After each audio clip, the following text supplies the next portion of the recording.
Notepad++ just got hacked, and not by amateurs. It's been under someone else's control for 6 months. If you ever use Windows, there's a good chance you've used Notepad++ before. It's free, open source, and used by developers almost everywhere. But recently, things got weird. If you updated Notepad++ last year, there's a real chance your system might have been talking to servers controlled by China. The app itself wasn't the problem though, it was how it updates. Notepad++ uses its own updater called GUP. It's short for Generic Updater and sometimes called Wing Up. So whenever you check for updates, GUP sends your current version number to the Notepad++ website. And in return, the site sends back a small file called gup.xml. Now that file contains a download link for the new version. GUP then downloads that installer to your temporary folder and then runs it automatically. Now all of this sounds simple enough, but that's exactly what the attackers exploited. It all started back in June 2025. Hackers broke into the shared server running the GUP update system. Once they were in, they could intercept those update requests and quietly swap out the legitimate download link for one of their own. So instead of getting a safe update, a handful of targeted users downloaded a tempered version of Notepad++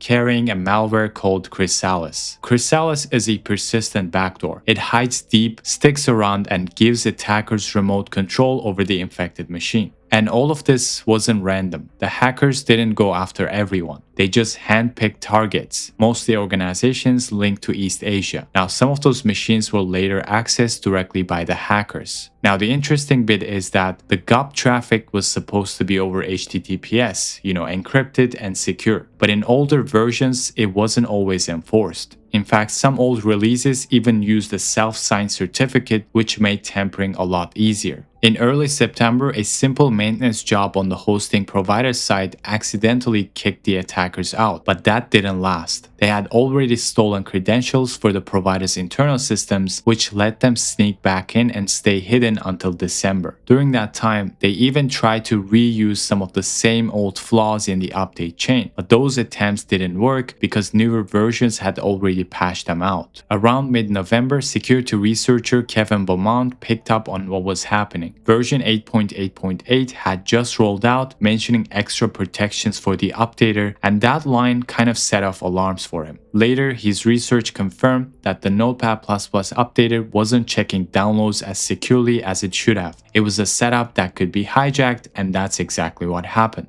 By December, the Notepad++ team finally regained full control, switched to a new hosting provider, and then told everyone to reinstall the app manually. So if you're still relying on the auto update, you should stop, go straight to notepad-plus-plus.org and grab version 8.9.1 or later. Notepad++ has always been the go-to alternative to Microsoft's Notepad, but like a lot of open source projects, it runs on limited funding and volunteer work. And when millions of users depend on software with almost no funding behind it, even a tiny gap in the defenses can turn into a massive breach. So I guess next time you see that update available pop up in one of your applications, maybe take a second to ask yourself, where is that update really coming from?